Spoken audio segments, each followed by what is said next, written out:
Well, welcome. Tonight we have one of our favorite people coming to talk to us, somebody that you don't think of until you really start looking at what effect his organization can have. And it's great news that it always seems to be positive. In today's time, when you hear all about the negative impacts of crime and the programs, defunding police, taking away support, we don't see that here in Worcester County. And it's a lot to do with this person. Let's start with an introduction, Lou. Well, Al, it's good to have me back. I appreciate having me back on the show with you. I've been here so many times over the years I've lost track, but you've been a good friend for a long time, and I love a chance to come down and talk to folks in Milford about all the great work we've done. In my, now believe it or not, I just got reelected to my third term last year, so it's been 13 years we've been in this department, and I guess I'd start with simply just saying that, I ran 13 years ago and I spent a lot of time in this community and knocked a lot of doors and got to know a lot of great people. And the promise I made to the people in the county at that time was we were going to end the culture of patronage in politics that had run that place for generations, frankly. Meaning you wouldn't get hired if you didn't know somebody, you wouldn't get promoted if Unless you didn't donated. Donated campaign contributions, all the things that just destroy morale and create a bad, toxic workforce. So I was the outsider. There hadn't been a Republican sheriff in 50-something years, and I ran as an outsider because I was someone who never got into politics till I was 40 years old. I ran for the first time for state representative because I had enough of people that were just not representing the interests of the district. My opponent at the time was the incumbent, a good man. I liked him personally, but he voted with Speaker Tom Finneran and the leadership in Boston 99% of the time. And I thought, nobody in my district wants you to vote with the Speaker of the House 99% of the time. You got to show some independence. So I promised at that point that I'd be an independent legislator. I would not take, special interest money, and I would just do the job as best I could for the people of my district and be available. And I tried to go to every event and be available, hold regular office hours. So when the sheriff opportunity came up, I tried to present myself as the similar type of candidate, that I would be an outsider, which that place needed. I would never hire family members, which that place was famous for. I would never accept a campaign contribution from an employee or a spouse, which the place was famous for. And I wouldn't make any promotions based on anything but work product, and I wouldn't hire anybody except for the best people I could find. I raised the hiring standards, took my name off the vehicle. We could go on and on. But in 13 years, Al, I'm really proud of the fact that I can sit here today and say this to you, not because of my ego or because I'm trying to self-promote. I think it's a fact that I did, and the administration we brought in did stick to those promises. And when we ran, last year, the theme of the campaign was promises made, promises kept, because we made promises, and everybody makes promises. But it's keeping them, it's the key. And I'm really proud of the fact that we did the things I just talked about. Our administration's done them, and that's allowed us to create a sheriff's department that's here to serve the people, help the public safety in the community, be about professionalism. That took a long time out. It wasn't 4 years or 5 years. This was 6, 8 years to start getting the right people in the right places and change the culture. We've done it, and I'm here today to kind of now talk about where we are, where we're going, but thank you for giving me a chance to come in. Well, a lot of it was, let's face it, Lou, nobody believed you could change the culture. That's right. There's a stream, and there's one salmon who says, I can swim up the stream. Yeah. And you were the salmon who said, I'm not going to let people who work for me contribute to my campaign. I'm not going to hire my cousins, my dogs, my sheep. And everybody kind of said, yeah, that sounds good. Yeah. But once you get in office, is this I'll say anything to get in, and then when I get in, I'll do what I want. And I think it took people a while to look around and say, promises made, promises kept. And that was kind of unique. Well, I'll take one step even back on that, Al, because thank you for those kind words. But it was the real issue with the time making those promises that I did. People told me, very savvy people in the political world, and particularly in Worcester, which I was not from. I mean, I grew up in a three-decker in Worcester, but I moved when I was 10, and I didn't, but that was the main city in Worcester County, of course. And a lot of people said to me, Lou, your ideas are great, but how are you going to get elected? The only people that care who sheriff is the ones who work there. You're not going to take any money from them. They all want to work for your campaign, so you'll promote them. You're not promising any promotions to anybody. How are you going to get elected?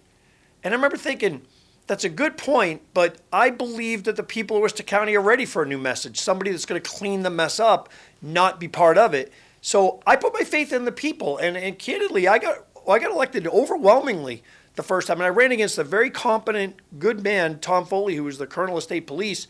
People said he's unbeatable, he's a law enforcement guy, and he was a rock-solid candidate, but he didn't bring the message I brought about changing the culture, and I think people were ready for that. They'd seen enough. They knew they could, you know when something's not right. And I think people heard a lot of negative stories out of the sheriff's department, whether it was officers misbehaving or inmates, creating, having problems or no rehabilitation taking place, bad stories. And I just wanted to make it, as Sheriff Glota said to me, after I was in, and he did say to me once, which I took as a great compliment. He goes, well, you've done a great job in the sense, he goes, that, you've turned it into a good news place. He goes, I had a hard time. And I said, well, we've tried to just beat the drum of rehabilitation, re-entry. Because if people get out of that jail, Al, I know the people sent me there. People in Milford sent me there. They didn't send me there for business as usual. We need to change the culture up there because people getting out of that jail are coming back to our streets and they're recommitting crimes. What's the goal we have? To reduce the recidivist rate, to make our community safer. Well, a lot of those people are in the criminal justice system. And throwing the key away and being tough or just, running frankly, a place that was unprofessional and not based on, quality of people was a recipe for disaster. And all you saw was a rotating of people going in and out of there. And same thing even for employees and things. It was just not a very stable place. Didn't offer people true programming. So, we attacked the culture one at a time. And Al, there were silos, I always say, when you get to the elected sheriff. It's a big operation, 500 employees. We have a medical department. We have corrections officers, obviously. We have superior officers. We have education departments, substance abuse departments, social work. It could go on and on. Every one of those was a silo, and none of them were communicating with each other. Why? Because they didn't respect each other. And I'll say this, Al, I don't blame the people. Why would you rush somebody as a correctional officer into a classroom when nothing was happening? Right. You wouldn't. So the teachers were discouraged because the COs weren't helping get people in the classes. COs were discouraged that they had to hustle people down to classes where nothing was happening. And that's just one example. So we had to rebuild the silo. So I would say in the first year, I had to tackle the correction silo. I had to change the hiring standards. We had to hire a different group of people. Then we had to change the hiring standards, raise them. You had to serve your country in the military, or you had to have a college degree. Now, we've had to have some modifications to that recently, which we can talk about because of the world we live in now. We can't get recruits anymore. If you talk to your local police departments, your corrections They're all officers, having the same. everybody's had trouble. So we've had to modify them. So we've allowed some work experience to come in, but we still have the highest standards in the state. So we did all those things, Al, to set up the corrections officers. Then we charted a new process for promotions, where people interviewed, and they were interviewed by a board of superior You mean promotions officers. by merit, not by family Can lineage? you imagine that? We actually based promotions on merit. So, and Al, I could sit here and tell you, words are cheap. I could sit here and tell you all these things, and your listener could say, well, that sounds great. I don't know if he's really doing it. I'm looking at you, and I'm telling you, we did it. We held ourselves accountable because we promised things we were going to do. But, it was the right thing to do, and I think the place, it took a while, Al. I'll tell you. I'll give you an example. My first day there was so much speculation, maybe the first week. So many people were saying, how do you get the sheriff contributions? We know he's going to take them, right? Every sheriff takes contributions. How do we hide the money? We don't want to be left out. What if we want to get promoted? We have to play the game. Do you know I had to call ethics and tell them I need to send an email out to my staff indicating I will not accept the campaign contribution. But by mentioning campaign contributions in a state email, you're violating ethics. So I had to send them the email and say, I'm asking for authorization to send this out to my staff because nobody believed me. They just thought there was a backhanded way to do it. There is no backhanded way. I don't want your money. I've hired hundreds of people in my 13 years. And to a person, I tell them, all I want you to do is work hard and do a great job. Do a good job. And if you do, you have nothing to worry about. And if you don't, you will be dealt with accordingly and perhaps you're terminated because I don't owe you anything. You don't owe me. I don't owe you. I'm asking you to do your job. It's a good way to run an operation. It's the only way to do it professionally. So by setting that standard up, Al, and getting it built, so we did the corrections officers. Then I privatized the medical department, which was run by the sheriff's department, multi-million dollars of health care for the inmates, terribly run. My superintendent at the time, who I inherited, half the things he talked to me about every day were managing the nursing staff, the doctors, the antiquated equipment. Everything was a mess. All the other sheriffs that came up to me that ran big departments, Suffolk, Middlesex, those departments said, "You're the only big sheriff that still runs your own medical department. You need to subcontract that out to professionals." So I did that first year. Well, it didn't make me a lot of friends in the place, but it had to be done. We actually increased the medical, all the department, we ended up modernizing.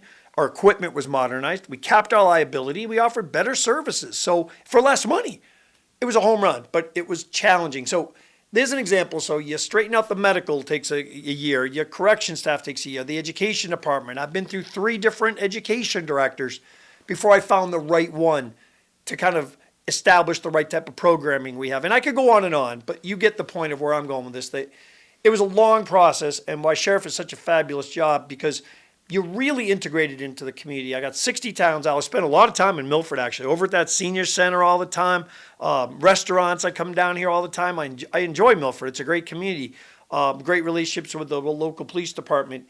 And, I feel lucky to have a job where I can be part of a community of 60 towns in a big county. Biggest county in Massachusetts, goes from Connecticut, Rhode Island to New Hampshire, and know people in every town that are looking out for the community. And sometimes it's charitably based organizations too. It's not always people in public service or law enforcement. It's the people that are doing the work, whether it be, serving the community in homeless shelters or veterans services. I've got to know a lot of amazing people that do amazing things around here that I wouldn't have known but for being sheriff. So I love the job. It's a 6-year term, which is highly unusual in politics, as you know. Most people don't know that, but I'm grateful because when I first got elected, I remember thinking, if it was a 2-year term, they wouldn't have worked with me. They would have tried to run me out, But they had to deal with me for 6 years. And guess what happened? It wasn't year 1, wasn't year 2, but maybe year 3, 4, people started to see what we were doing and they thought, maybe this is the better way. Maybe working and getting promoted for that is the right way to go. Maybe hiring cronies and friends isn't the way to go. And I think I could feel the tide start to turn in the, getting towards the end of my first term. But I didn't have an opponent my first time, thank God, because it allowed me to just continue to manage the place the way I wanted to, no politics.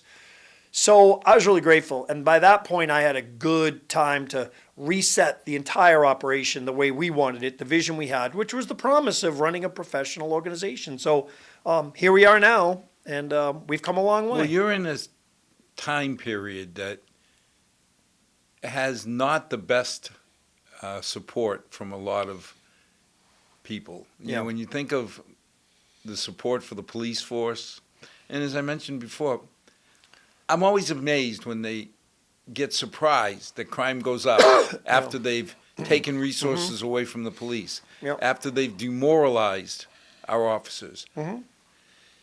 How do you keep the momentum going that you already have? There's in the side of criminal justice and law enforcement, there are different avenues, there are different, areas. For example, you've got your local police department, the Milford Police Department. You got the state police department, you got the state police, you got environmental police, you got that. You got the district attorney's office here across Worcester County, you got the sheriff's department. So we're all doing different parts of the same, process, but we just get in it on different places. So overall, it's very challenging. I've always believed this, and I believe it to my core.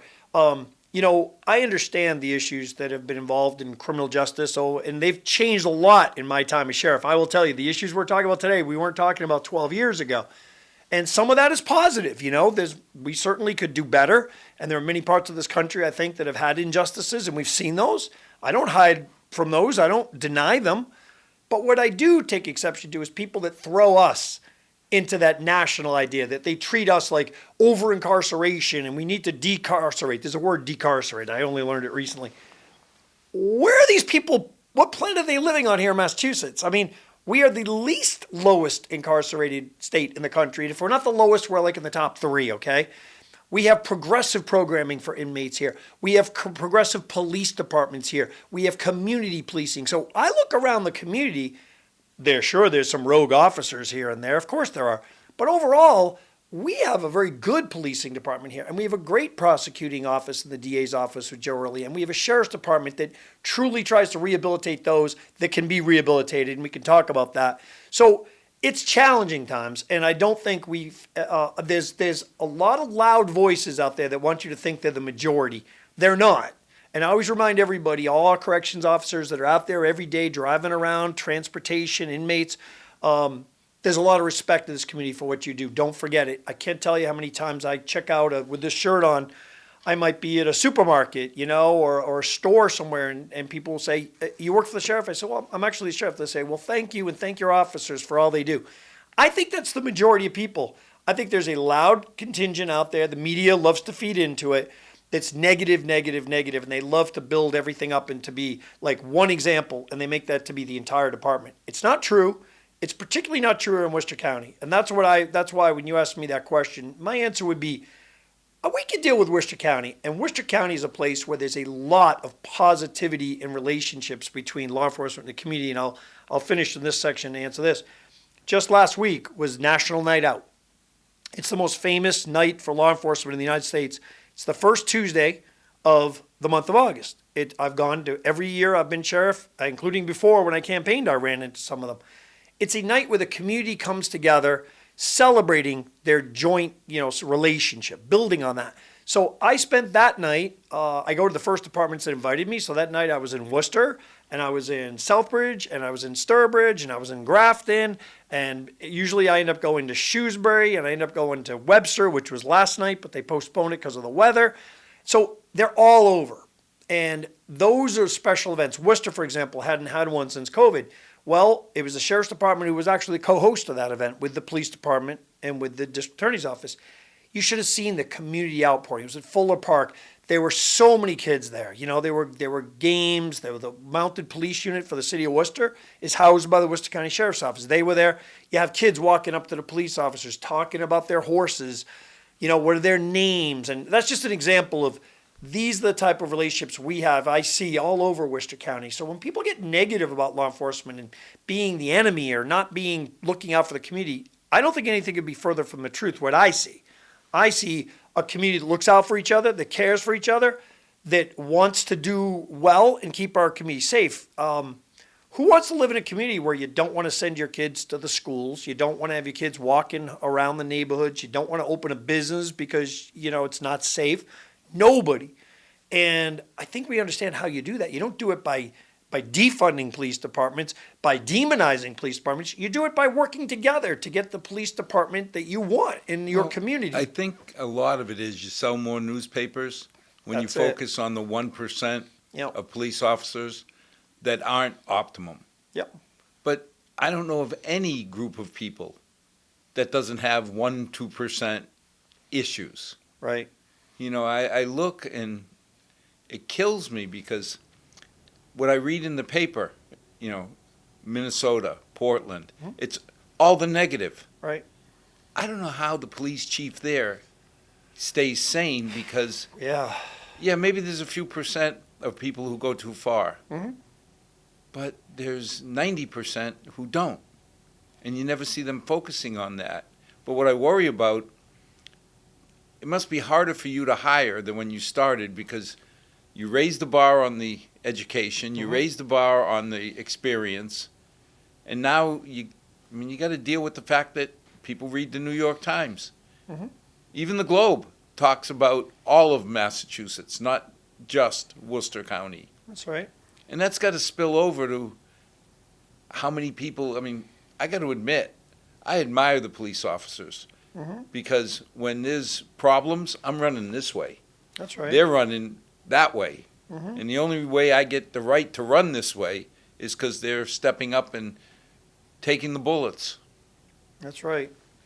Yeah, so, it's a difficult time to recruit to do that. I'll tell you, Al, for me, what I've come to is this, and I'm going to give you an answer that's a little bit bigger than the specific issue we're talking about, but it's part of the same.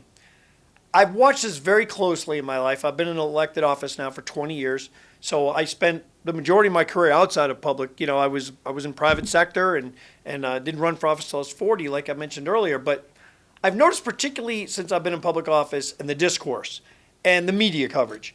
And what I've noticed is this, and we could talk forever about this. You probably have your own theories, I have mine. But let's just talk about what's really happening. There is a force out there that wants us divided as a nation. Yes. There's a force that wants us to hate each other. And frankly, that weakens America. And I don't know why people are feeding into that, because I'll tell you what, if you step away from the media and everybody's in their own echo chambers now, we all are. I'm in mine, you're in yours, we're all in some kind of chamber. I try to get out of that chamber because this is what I believe. There's so many people now that are in the world where they feel like I'm right and everything I hear is I'm right and the other side are demonized. That is so bad for this country. But if you put your phone down, shut your TV off, you walk around in the community, talk to people, you're going to find out we have 90% of us have the same common things. We all think very similarly, but we're not. They don't want, somebody is trying to perpetuate this. So using the police and criminal justice as example, there's this perpetuated idea out there that we are an unjust society, that we're a racist society. Sure, we have some of that, but that's not who we are as Americans. We're working on becoming more just society, a less racist society. Of course we are. But there are people that don't want us to even celebrate the progress we've made. They want to divide us. So you can use that on the law enforcement. You can use it in any aspect of our lives. I find it very disturbing for me that things have gotten so divisive, and I think you'll get this, but I'm a Republican, and boy, I've had some friendships that have been almost really strained, salvaged, but strained because of the intolerance that people have of people who don't think like they do. And I think that's a bad thing for us as people and as a society. So I wish people would put their phones down and just start talking to people. One thing that I'm always saying I'm proud of, to me, it's hard to tell the difference between a liberal Massachusetts Republican and a conservative Massachusetts Democrat. Right. You got the fringes. Mm-hmm. You know, it's always funny because I do a show called The Liberal View and a show called The Conservative View. So you've got the sides. But to me, the vast majority of people are in the middle.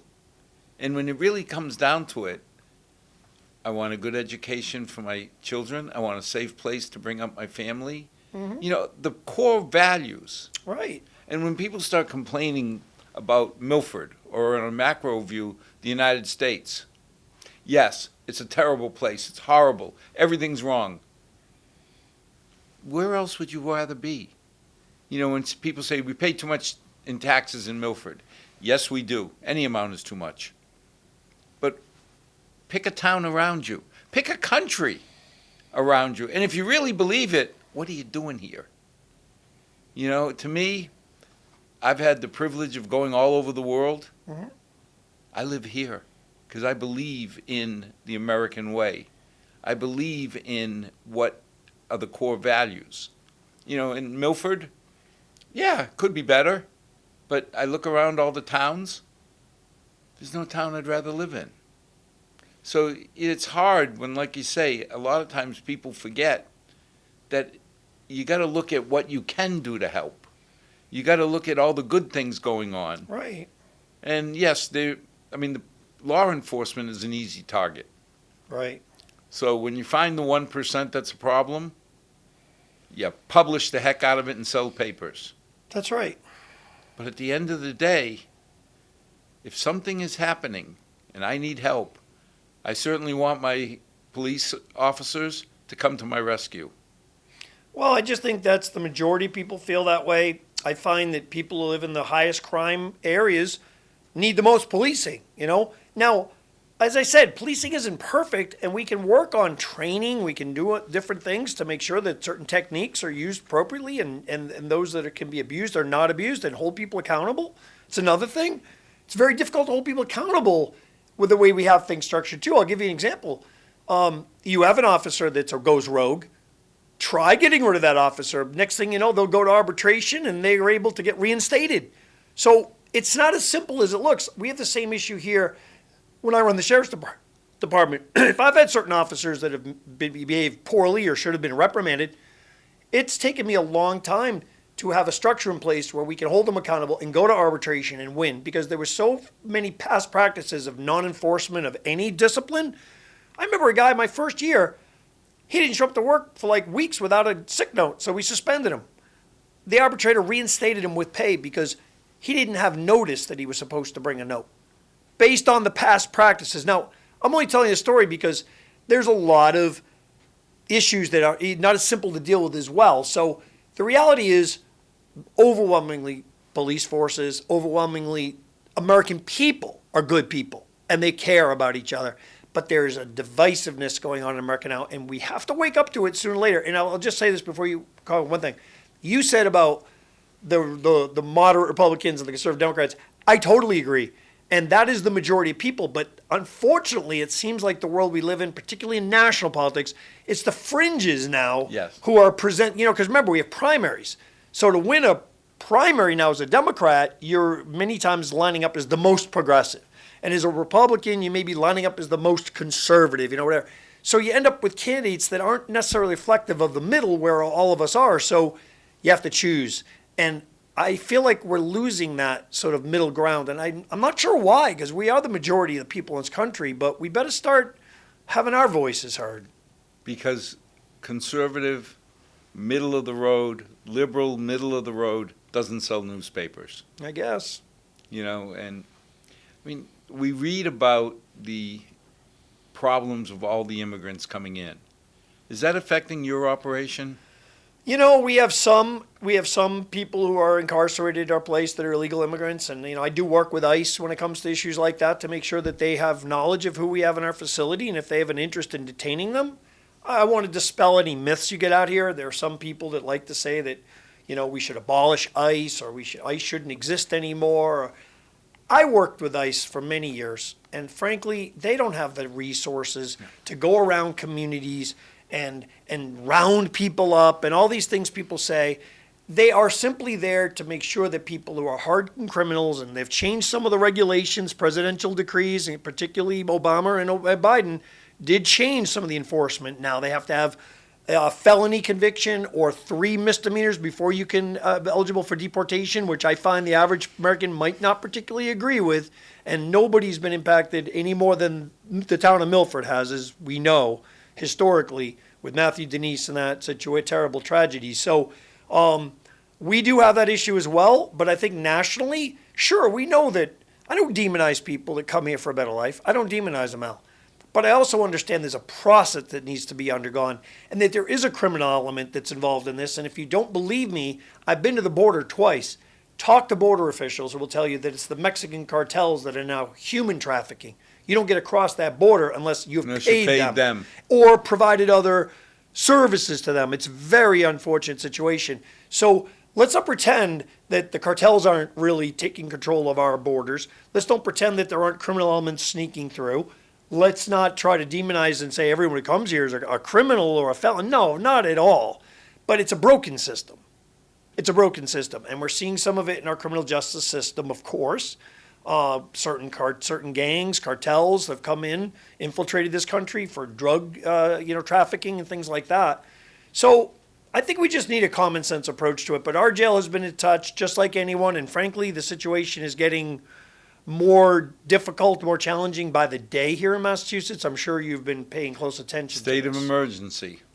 Right. So something's got to give. I mean, we can't be the only state in the nation right now that's a right to shelter state. So anybody who comes in here immediately gets put in a hotel, immediately gets put on health care benefits and transitional assistance or welfare, whatever you want to call it. That's a broken system. And if we are the only state doing it, I think it's going to be pretty clear that people are going to say, well, I'm going to go to Massachusetts. Who wouldn't?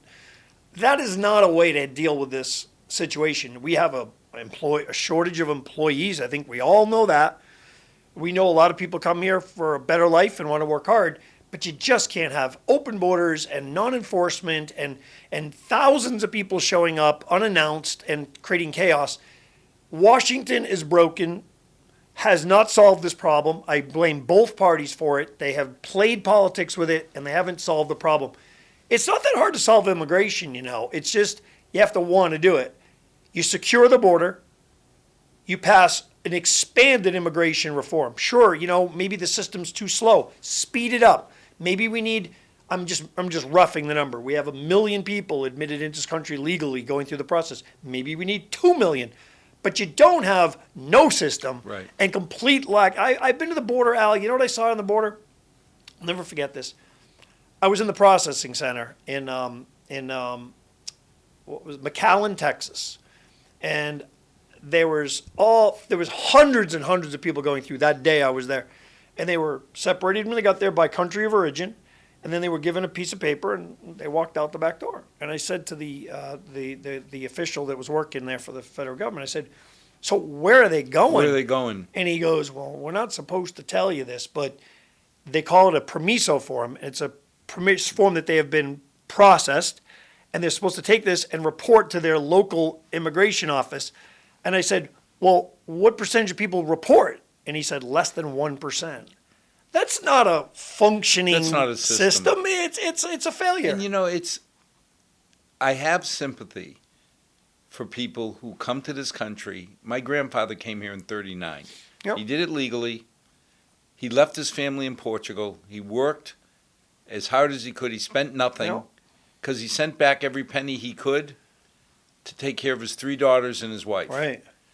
You can't not have sympathy, and to give up your family, to see your family once a year, it's amazing. But I don't know how to flip the balance to say, if you come to my country and commit crimes, it's like I invite you, Lou, come have dinner. You start breaking my furniture in my house, I should have the right to kick you out. And you should have some kind of enforce that deportation. So, yeah, I mean, look, Al, and I said, I don't want people to take snippets of this conversation because you can misrepresent things. Our conversation is very straightforward here. It's very rational, and it's based on reality, you know? I've been to Central America. I've been to El Salvador. I've been to Guatemala. I have very close friends. I've been wanting to go to Haiti, but with the situation there, it's untenable. I don't blame people for wanting to leave those countries and the violence and the gangs and things. I understand that. So I know a lot of people fleeing that because it's intolerable, and they wouldn't leave their own country unless the situation probably presented that. But that doesn't mean the other end is just free for all. It's got to be. So I blame our federal officials for this. I blame our Congress. I blame our the representatives and the senators and the president and the executive. I'll tell you why. I've heard both parties blame the other party for it. But interestingly, I'm not going to get into naming names. Well, I'll just tell you, just recently I heard one of the Democrats say, "Oh, the system's broken, the Republicans don't want to fix it." But they were in charge. They had the entire Senate and the House, and they didn't do anything. And the Republicans said the same thing before when they had them. It's a blame game, Washington is, and politics. They don't want to solve our country's problems. They want you to give them money so you'll vote for them. They're looking at 3 to 6 years. How do they get reelected? That's what they're thinking about, not what's best for America. You know, and I admire you and your organization because in the heat of all this, I read about a reentry program. Mm-hmm. Would you tell us a little bit about that?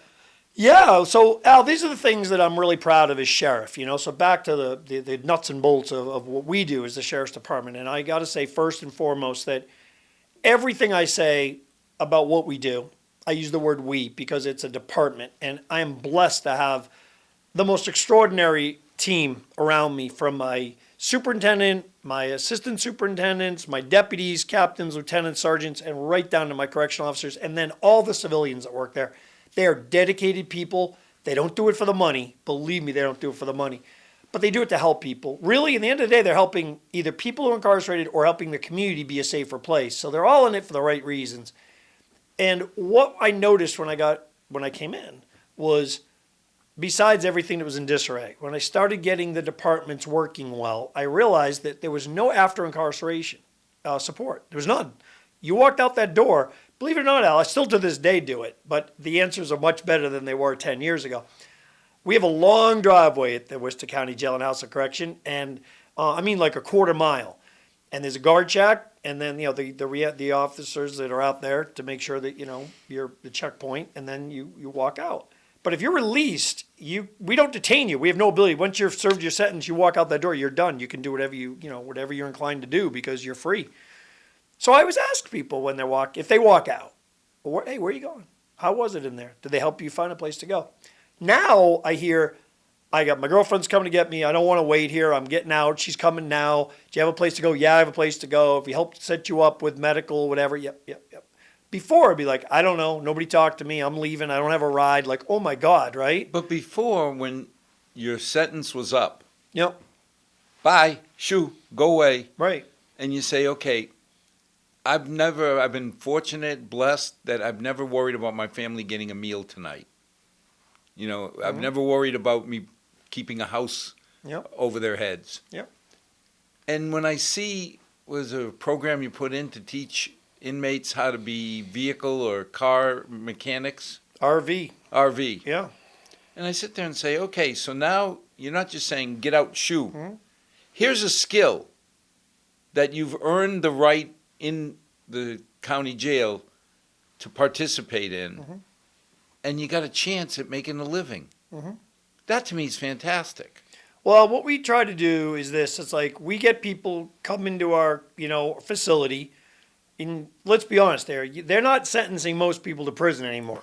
So let's be clear on that. Some of our criminal justice reform I've supported, some I haven't.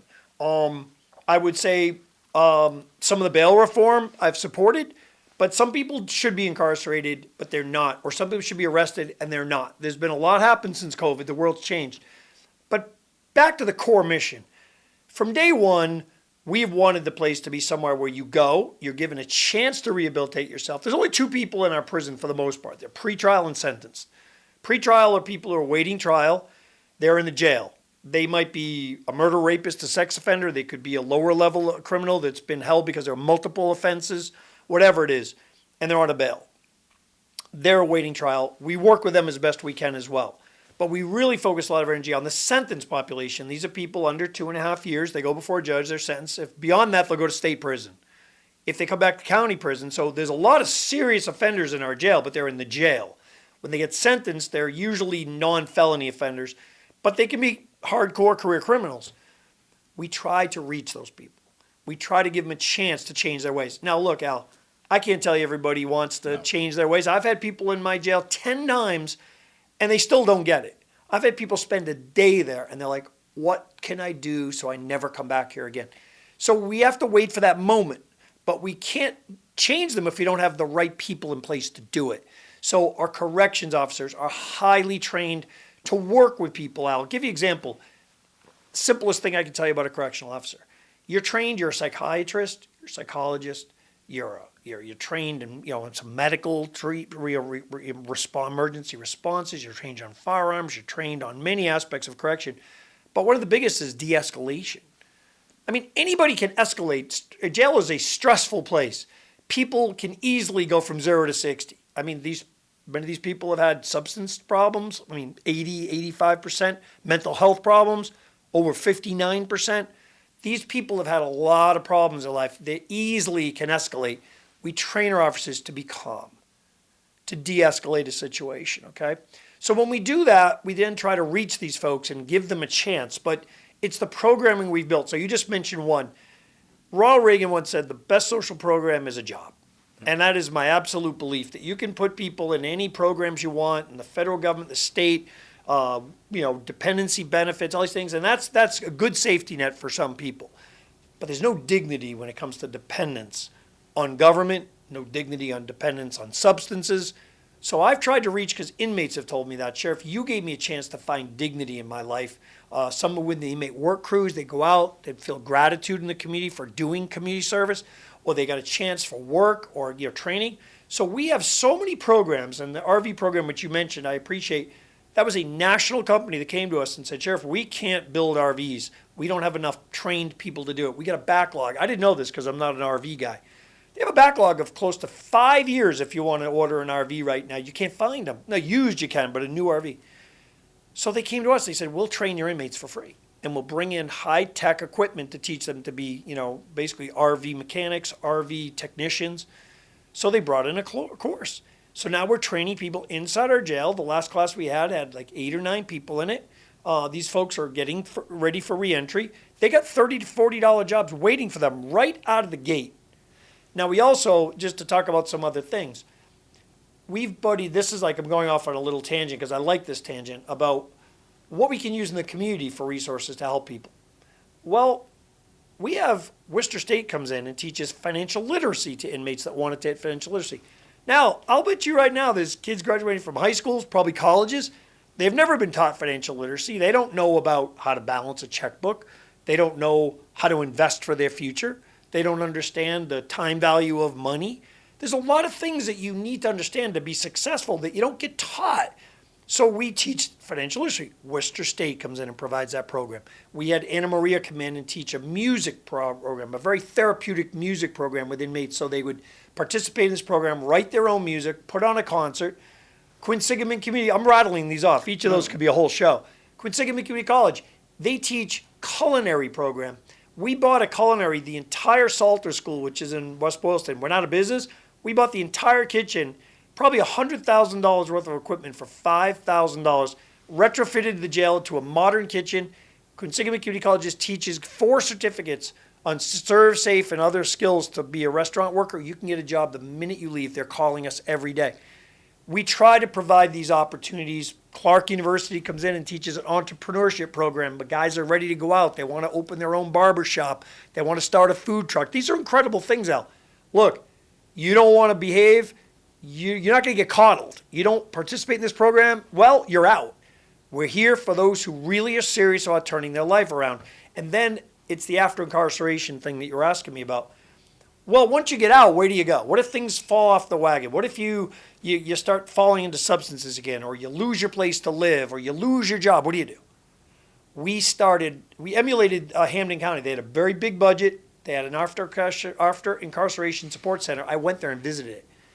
They had dozens of people in a big building in downtown Springfield.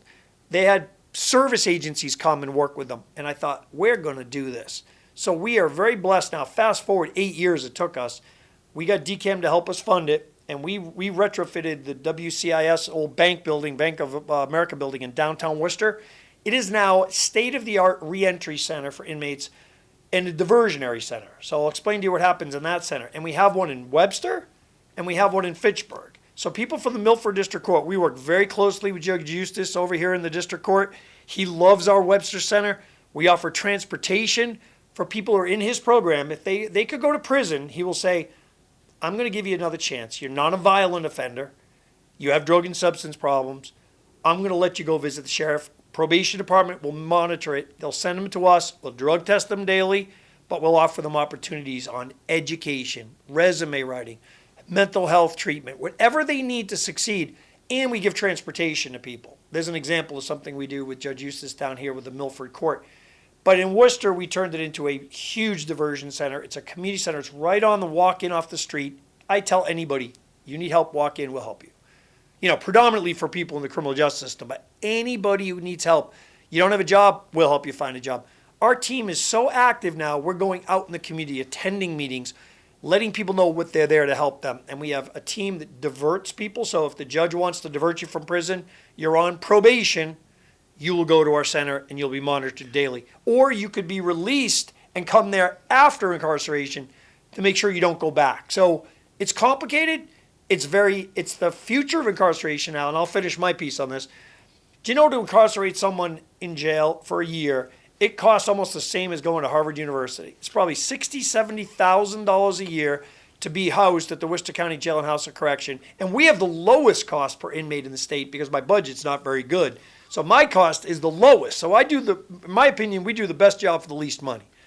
But you can divert people to these programs for $5,000 to $6,000 a year. Keep them in their home, feed themselves, clothe themselves, and hold them accountable at the same time, and keep them connected to the community, not in prison, you know? But it's the whole attitude. I mean, when I was young, if I can remember back that far, I studied martial arts. And the message that hit me and I thought was profound was when my instructor said, "Do you think I'm pretty good?" I said, "Yes, sir. You're incredible." He goes, "Even I can't outrun a bullet. the first thing you should do is try and get out. But you've taken it a whole different level with the way you're teaching people not to get, how do you stay out of the situations? It's not just once you're in, how do you get out?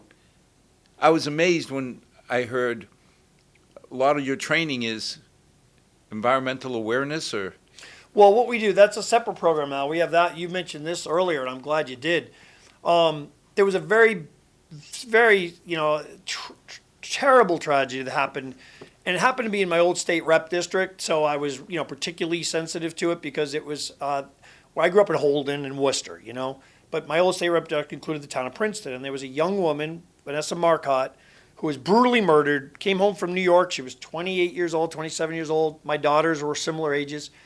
Went for a jog, never came home. Was abducted and murdered on the side of the road, left for dead, and body was discovered, and terrible tragedy. And I got to know the family during this time, and we just wanted to make something positive come from Vanessa's death, and they started the Vanessa Marcotte Foundation. Well, I'm so proud to tell you this, Al, that in the ensuing, it's probably been over like 5 years now, we've started a partnership with the Marcotte Foundation where we offer free self-defense classes to women all over Worcester County. We try to do it quarterly, so about 3 to 4 times a year. We offer a free class.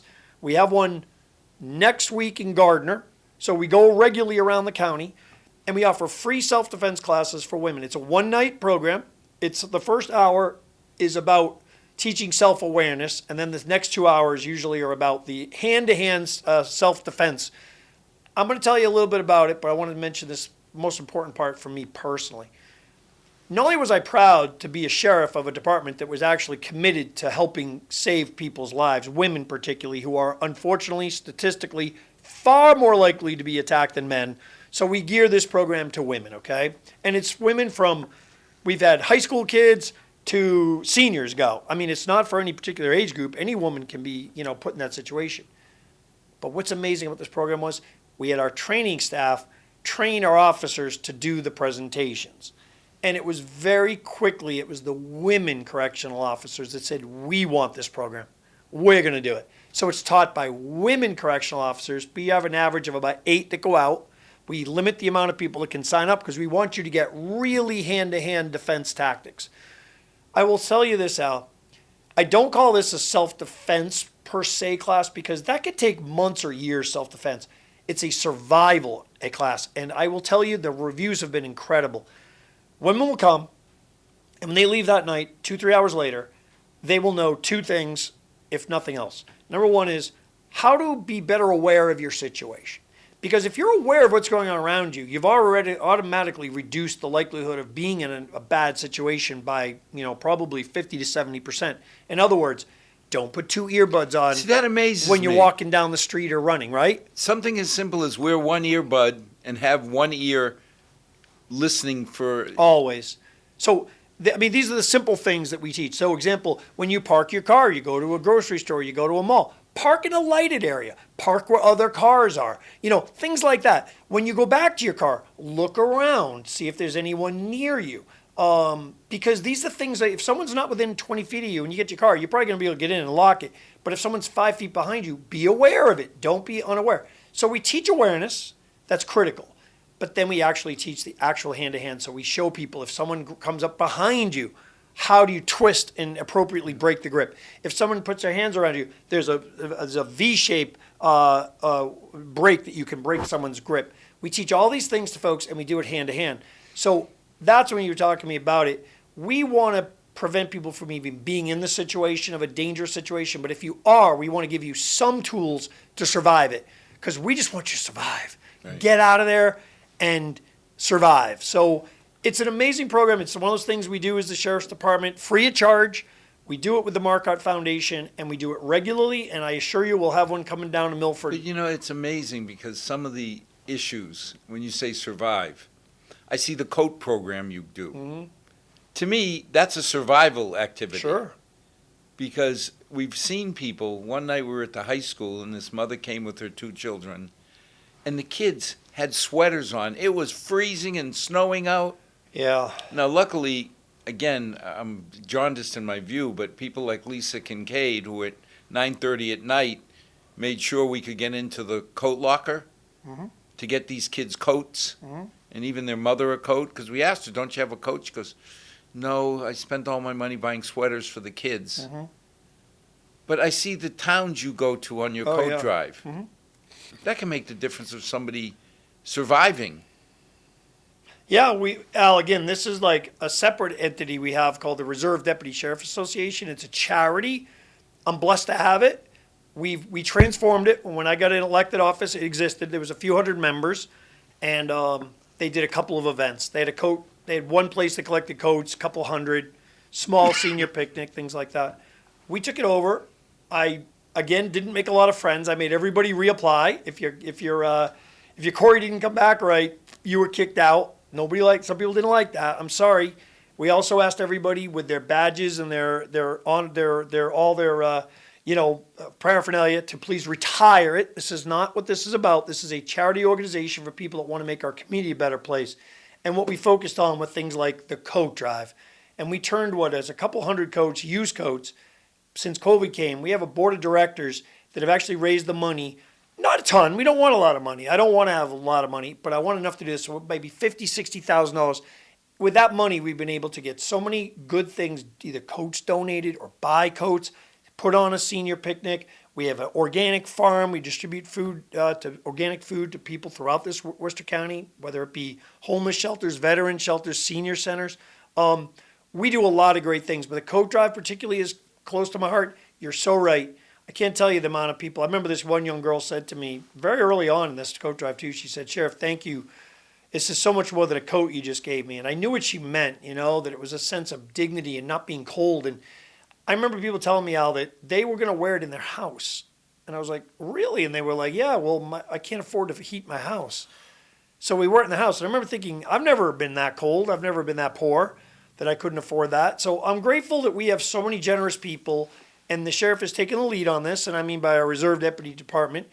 And we have such great, generous people around us that make this happen. So when COVID came, and it used to be collections of coats, we turned it into, I thought we could maybe distribute 1,000 new coats. We got so many donations of people that said, I want to help you. Here's $100. A couple of companies and banks came forward with $2,500.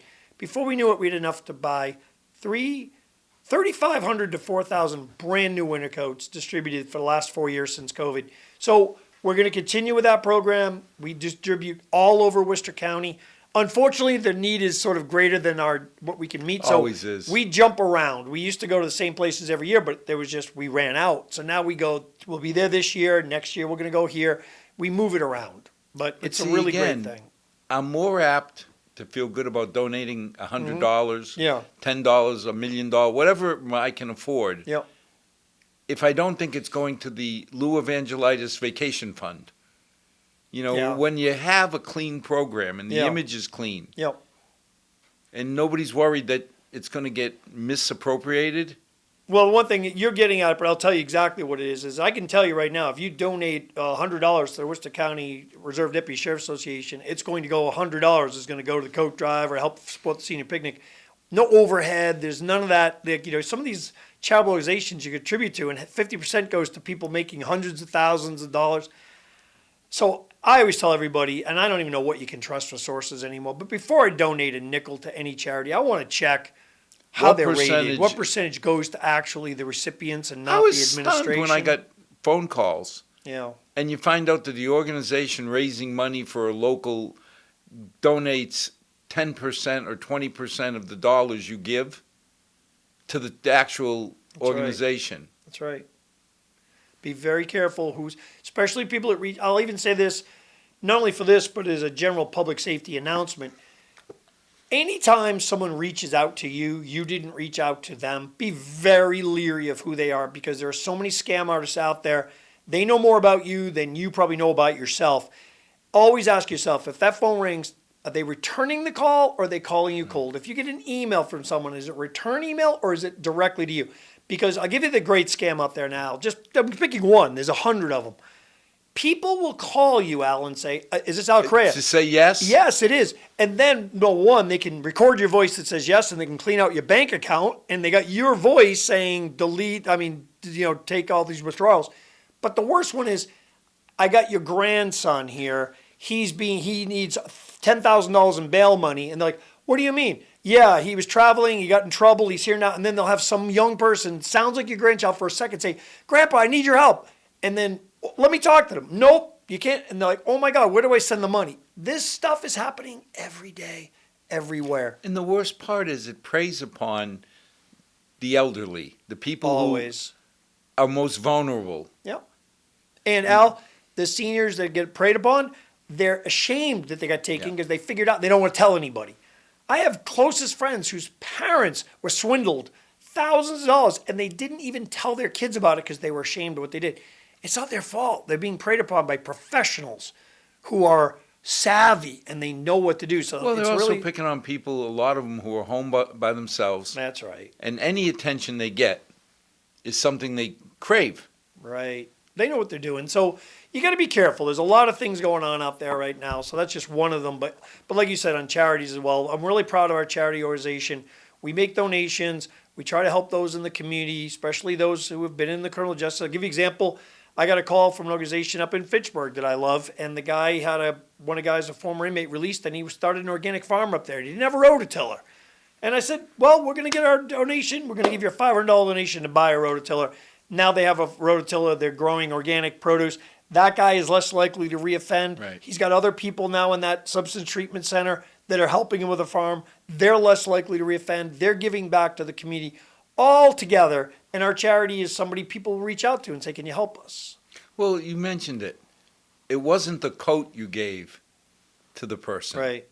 It was the sign for once the community was doing something for them. Right. It's just hard to believe how valuable that is. Yeah, you And gotta let how- people know that there's people, like, one message I bring a lot to Sheriff, and I know we're wrapping up shortly, but I deal with a lot of people. I always feel like if there's anything the Worcester County Sheriff's Department does probably bigger than anybody knows is we're probably the biggest rehabilitation center, and if not in the whole Massachusetts, definitely Worcester County. We have, on any given day, 700 to 800 inmates. Most of them are in need of some sort of services, mental health, substance treatment programming. We offer it, and then with the diversion programs that we talked about, hundreds of people being served every day in our Fitchburg and Webster and Worcester centers. But so many people enter this process and they feel alone. And what they get to learn in this community is you're not alone. There's a lot of good. Judge Eustace will have a graduation of his drug court down there. You'll have your state rep will be there, your state senators will be there, the DA, the sheriff, the community leaders. The room's full of people. For one or two people maybe graduating that day. Dozens of people there to help them. I want to say thank you. Thank you for promises made, promises kept. There are a lot of people out there that questioned your ability, not your intent, but your ability to change the culture. But here we are 13 years later, and we're really proud of what the Sheriff's Department does, whether it be giving coats or COVID kits to our seniors. That's right. We didn't even talk about that. Yep. There's so many little programs that in the abstract don't seem like a lot.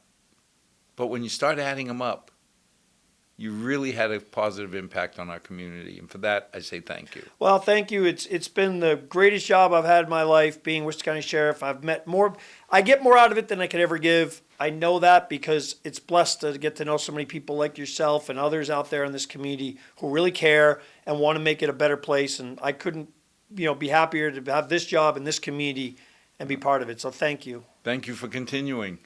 And to our 6 loyal viewers, thank you for joining us. I hope you got an insight into the good side, not the part you read in the papers, not the sensationalism that focuses on all the negatives, but all the positives and what one person with a positive attitude can do to change culture and have a positive effect.